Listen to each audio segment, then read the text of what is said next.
Coup d'envoi hier à Abidjan des 8e Jeux de la francophonie. Plus de 4000 athlètes et artistes d'une cinquantaine de pays prennent part à ce rassemblement, l'un des plus importants de l'espace francophone. Alassane Ouattara rend hommage aux 6 chefs d'État ayant effectué le déplacement pour la cérémonie d'ouverture. Parmi eux, le président du Faso, Roch Marc Christian Kaboré. Et puis à Jérusalem, l'escalade des tensions autour de l'esplanade des mosquées fait de nouvelles victimes dans les deux camps, des attaques et des manifestations dans plusieurs quartiers de la ville sainte. Le moins que l'on puisse dire, c'est que les mesures prises de chaque côté ne sont pas pour calmer le jeu. Bonjour à tous et merci de nous rejoindre pour les informations de la mi-journée sur la télévision du Burkina. Un très bon appétit si vous êtes à table.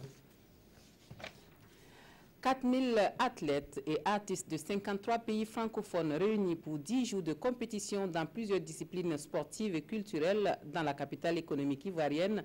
Le Burkina Faso est présent à cette fête francophone avec 140 représentants en sport et en littérature. Les 8e Jeux de la francophonie à Abidjan annoncent de grands moments de solidarité et de partage. À la cérémonie d'ouverture, le président ivoirien Alassane Ouattara rend hommage à 6 de ses pairs présents à ses côtés, dont le chef de l'État burkinabé Roch Marc Christian Kaboré. On suit le coup d'envoi des Jeux d'Abidjan avec Siero Chekam et Ismaël Diloma Sirima. Une cérémonie riche en couleurs pour lancer les 8e Jeux de la francophonie à Abidjan.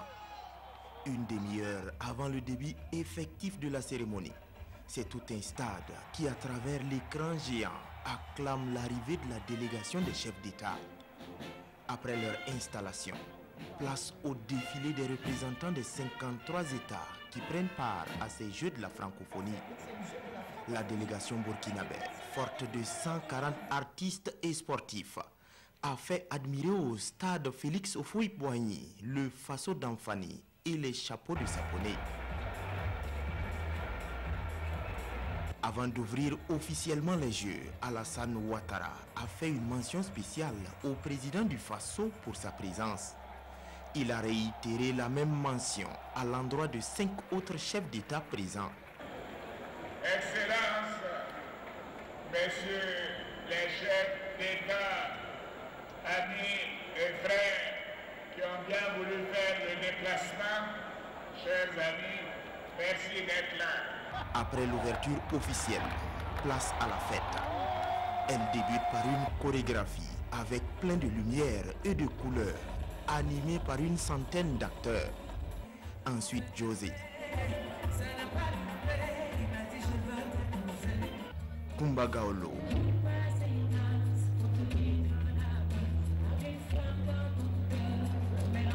et les magiques systèmes se succèdent sur le podium pour réchauffer le stade.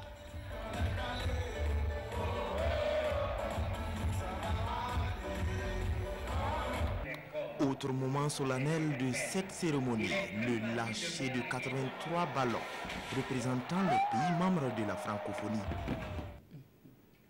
Voilà le président du Faso qui a pris part, comme vous l'avez vu dans les images, à l'ouverture des 8e Jeux de la francophonie hier à Abidjan, vient de regagner Ouagadougou tout à l'heure, accueilli à sa descente d'avion par le Premier ministre chef du gouvernement, Paul Kaba Thieba.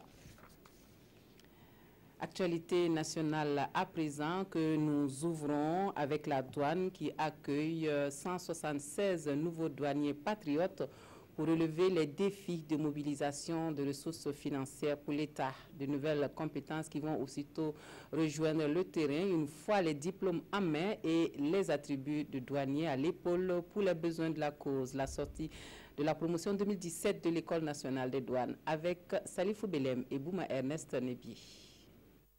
Du 109 pour mobiliser davantage des recettes au profit du budget de l'État. Les élèves de la promotion sortante 2017 de l'École nationale des douanes sont prêts à servir la nation après 2 années de formation pour les uns et 3 pour les autres. Alors la formation à l'École nationale des douanes s'est très bien déroulée.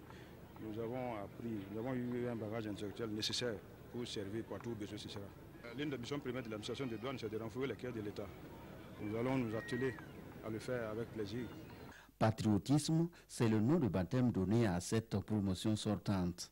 Un nom interpellateur selon le parrain, le Premier ministre Paul Kabatieba, représenté ici par la secrétaire d'État chargée de l'aménagement du territoire. Ce mot est surtout porteur d'engagement que la douane, à travers la promotion de 2017, devrait faire preuve d'amour pour la patrie et de dévouement à servir les intérêts des Burkinabés. Pas de temps à perdre. Après cette formation, selon le directeur général des douanes, ces nouvelles compétences vont vite rejoindre le terrain. Selon leurs compétences et selon les besoins, nous allons les affecter. Et je pense que dès la semaine prochaine, ça sera chose faite. Et nous allons les affecter dans les différents postes de combat, voilà, pour qu'ils puissent rapidement faire leurs armes et puis contribuer efficacement à la mobilisation des recettes au profit du budget de l'État. 176, c'est le nombre total de ces impétrants composés de préposés de douane, d'assistants, de contrôleurs et d'inspecteurs de douane. Des nouvelles compétences parmi lesquelles 19 étrangers qui vont bientôt rejoindre leurs pays respectifs. Les acteurs du numérique échangent à Ouagadougou sur la transformation digitale en cours en Afrique. La deuxième édition de l'IT Forum Burkina table sur l'infrastructure e-gov harmonisation fiscale. Quelle approche pour booster le numérique en Afrique? Un forum organisé dans le cadre du Digital African Tour 2017. Urbain Benito Sommet, Oumoussissé. Après Dakar, Casablanca, Lomé et Cotonou, c'est au tour de Ouagadougou d'abriter le Digital African Tour 2017. Cette deuxième édition de l'IT Forum numérique réunit les acteurs locaux et internationaux. L'objectif, c'est de fédérer le maximum d'acteurs du digital de la sous-région pour échanger sur la transformation digitale qui est en cours. Le Burkina Faso met en œuvre tout un programme de développement dans le domaine du digital qui nous conforte dans notre volonté donc, de venir ici au Burkina Faso pour échanger avec nos homologues du Burkina Faso dans les bonnes pratiques. Pendant 2 jours, ces acteurs vont essayer de trouver des solutions pour booster le numérique en Afrique. Nos experts donc burkinabés qui participent à cette importante activité vont tirer le maximum de connaissances pour renforcer notre vision et permettre une réalisation, je dirais, accélérée de nos projets dans le secteur. Ce rendez-vous du monde numérique se tient sous le thème infrastructure, e-gouv, harmonisation fiscale, quelle approche pour booster le numérique en Afrique. Il est organisé par Siomag, un magazine dédié au monde du numérique. Environnement, eux contribuent, et cela souvent malgré eux, à reverdir les espaces où ils travaillent. Ce sont les pépiniéristes, une activité qui connaît des hauts et des bas selon la saison. Mais le moment qu'ils préfèrent tous, c'est précisément cette période où les pluies sont abondantes, même si les pépiniéristes se plaignent des clients qui se font rares. La situation socio-économique y serait pour quelque chose, soutiennent-ils. C'est le dossier de ce journal signé Amadou Ilboudou et Ismaël Diloma Sirima. Aux abords du barrage numéro 2 de Ouagadougou, dans le quartier Tanguin, Barthélemy Kalmeogo développe son activité. Il est pépinériste et dit exercer ce métier depuis une trentaine d'années. J'aime la végétation, j'aime voir la créature de Jéhovah Dieu. Et cela m'a attiré vers vraiment ce métier. Une profession à part entière qui nourrit plus d'un. Car tout comme lui, Issouf Ouedraogo exerce le métier de pépiniériste.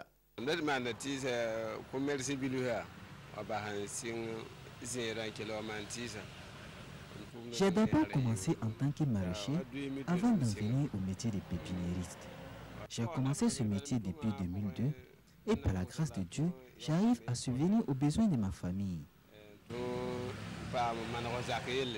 Nous sommes en mi-juillet. La saison des pluies bat son plein au Burkina.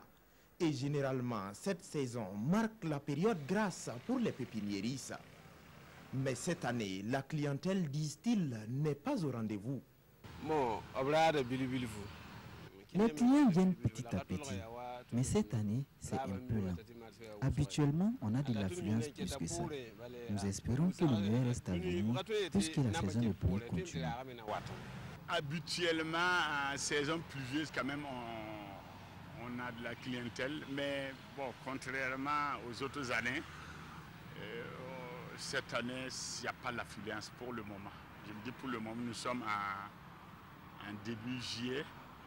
Bon, on s'est dit que peut-être qu'en août, septembre, on fera plus de chiffre d'affaires. Les quelques rares clients venus se ravitailler disent vouloir profiter de la saison pluvieuse, la période propice pour la plantation des arbres. On est en saison pluvieuse, on n'a pas besoin d'arroser et la pluie va nous aider à faire pousser ces plantes-là. Et puis ces plantes sont utiles, ça nous donne l'ombre et puis les fruits.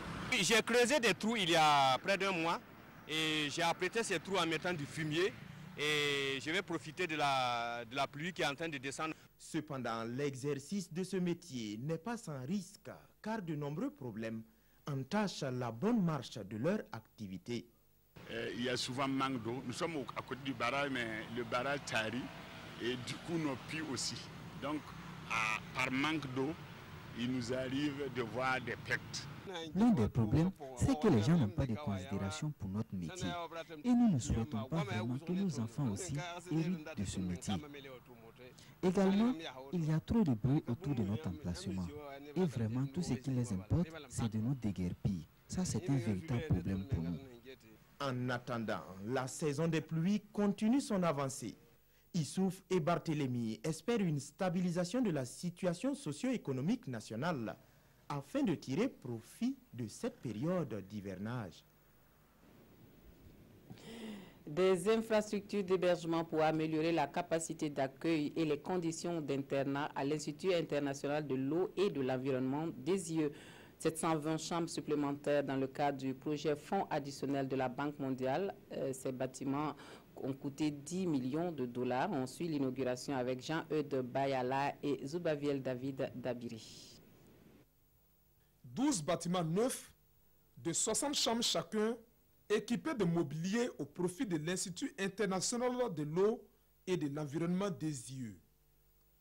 L'œuvre est de la Banque mondiale qui mobilise plus de 5 milliards de francs CFA pour la modernisation et l'accroissement des capacités d'accueil des DSIE. Une bouffée d'oxygène pour le ministre Ambroise Ouédraogo. La visite de ce matin est symbolique. Elle veut traduire 3 choses. La première chose, c'est que l'école vit sur le plan académique, sur le plan infrastructural, sur le plan de sa vision et de la mise en œuvre de sa mission de centre d'excellence en Afrique. Deuxièmement, ça montre aussi la confiance que nos partenaires ont et au gouvernement et à notre programme d'éducation et de formation et aussi à l'école qu'est DSIE. Et enfin, ça montre aussi qu'il y a un travail qui est fait. La Banque mondiale entend ainsi contribuer au rayonnement de l'Institut en le hissant aux standards internationaux.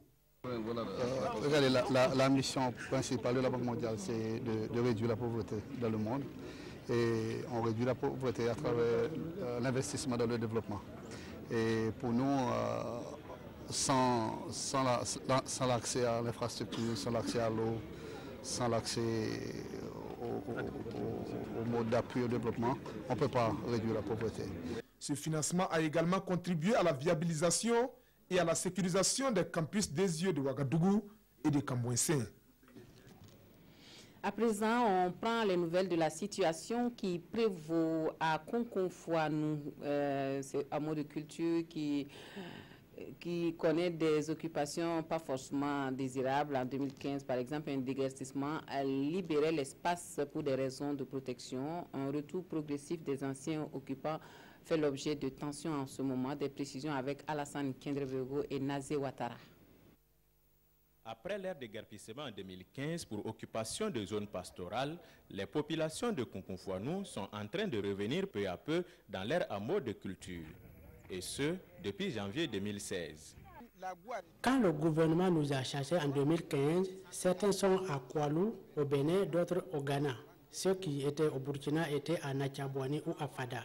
Un an après, personne n'a eu une terre cultivable. Beaucoup dormaient à la Belle Étoile.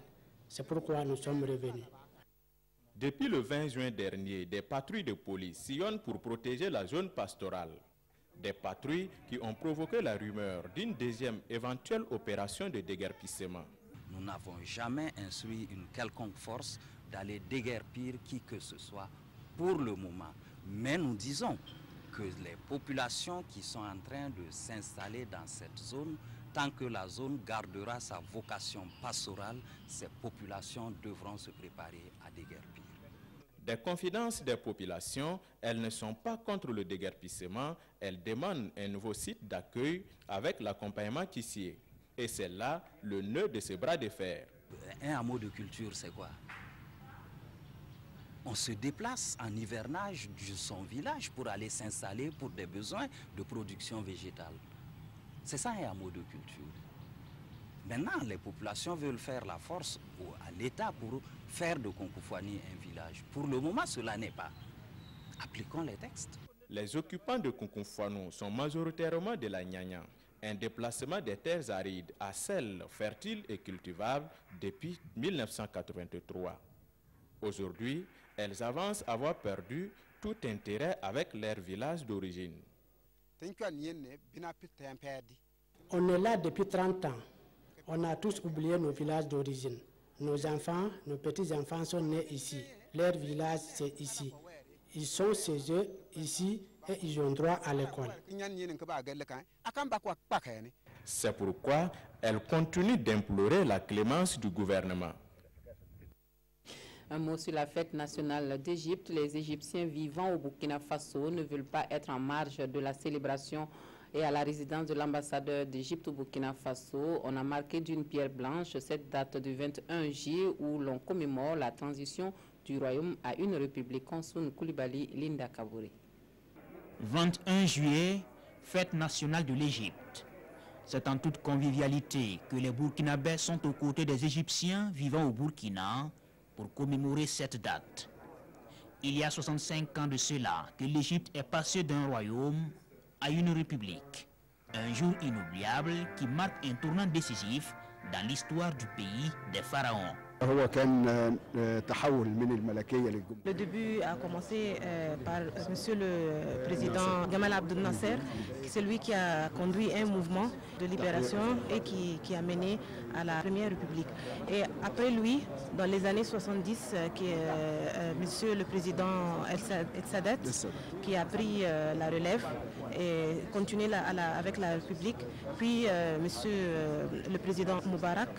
Et enfin, il y a eu une nouvelle transition politique, insurrection en Égypte et un nouveau gouvernement et toujours sous la République. L'Égypte, un partenaire du Burkina. Et à cette fête, l'ambassadeur égyptien a parlé du projet de son pays au Burkina dans le cadre de la coopération entre les deux pays. Et voudrait faire un échange commercial et faire venir des nouveaux investisseurs égyptiens ici au Burkina. Ils ont l'intention de signer des accords entre des universités de l'Égypte et le ministère de la Santé au Burkina Faso et aussi faire envoyer une caravane médicale égyptienne ici au Burkina. La célébration de cette fête a également été l'occasion pour l'ambassadeur de réitérer l'engagement de son pays à soutenir le gouvernement burkinabé dans la mise en œuvre du PNDS. Actualité à l'étranger à présent, c'est une escalade des tensions autour de l'esplanade des mosquées à Jérusalem qui fait de nouvelles victimes. Des tensions qui se sont intensifiées depuis l'interdiction la semaine dernière d'accès au troisième lieu saint de l'islam par les hommes de moins de 50 ans suite à l'attaque qui a tué 2 policiers israéliens et les assaillants des Arabes israéliens abattus. La nouvelle vague de violence a fait encore des morts dans les 2 camps. Un nouvel épisode de violence ce vendredi à Jérusalem et en Cisjordanie. 3 Israéliens ont été tués dans une colonie au nord-ouest de Ramallah lors d'une attaque au couteau. Depuis une semaine, les tensions sont vives après l'interdiction de l'accès à l'esplanade des mosquées aux hommes de moins de 50 ans et la mise en place d'un détecteur de métaux à l'entrée du site. Une décision intervenue après la mort de 2 policiers. Au nom de l'autorité palestinienne, je déclare un gel des contacts avec l'État occupant d'Israël, jusqu'à ce qu'il s'engage à annuler les mesures prises à l'égard de notre peuple en général et à Jérusalem et à la mosquée d'Al-Aqsa en particulier.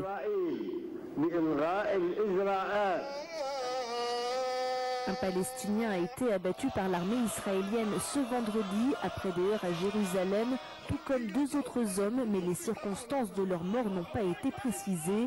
Dans plusieurs quartiers de la ville sainte, les manifestations qui ont tourné à l'affrontement auraient fait plusieurs centaines de blessés selon le Croissant Rouge. Et pour finir, un séisme qui fait d'importants dégâts en Grèce et en Turquie. Une centaine de blessés sur l'île grecque de Kos et dans la station balnéaire de Bodrum en Turquie. Ce sont plus de 300 victimes recensées. Un puissant séisme qui intervient en pleine saison touristique. Les dégâts sont impressionnants. Dans la vieille ville de Kos, c'est un petit miracle, si certains bâtiments tiennent encore debout. Au lendemain du séisme qui a frappé l'île, les touristes et les habitants ne peuvent que constater l'ampleur des destructions. En été, la population de Kos frôle les 100 000 personnes. Hier, à 1h30 du matin, les rues étaient encore animées quand la terre a tremblé. La télévision est tombée. Pendant 20 secondes, c'était quelque chose de choquant. Dans la station balnéaire, 2 touristes ont perdu la vie. Selon la police grecque, il s'agit de 2 hommes, un Turc de 39 ans et un Suédois de 22 ans. En tout, 120 personnes ont été blessées par la secousse de 6,7 sur l'échelle de Richter. Tout d'un coup, c'était comme si un train passait au milieu de la pièce. J'ai dit à mon fils que ça ressemble à un tremblement de terre et qu'il faut partir. Malgré les dégâts, les connexions avec le reste de la Grèce devraient reprendre rapidement, comme l'explique à la télévision le porte-parole du gouvernement. La situation est normalisée et tout est sous contrôle. Un temps fermé pour évaluer les dégâts, l'aéroport de Kos a rouvert dans la journée pour permettre aux touristes de se rendre sur le continent. D'après des témoins sur place, les voyageurs peuvent prendre leur avion sans problème. Outre les îles grecques, le séisme a aussi frappé la côte occidentale turque et notamment la ville de Bodrum. Selon le ministère de la Santé, 358 personnes ont été blessées, mais aucune d'entre elles ne se trouverait dans un état grave. Fin des informations de la mi-journée. Merci de votre attention. Un très bon week-end à tous et à toutes.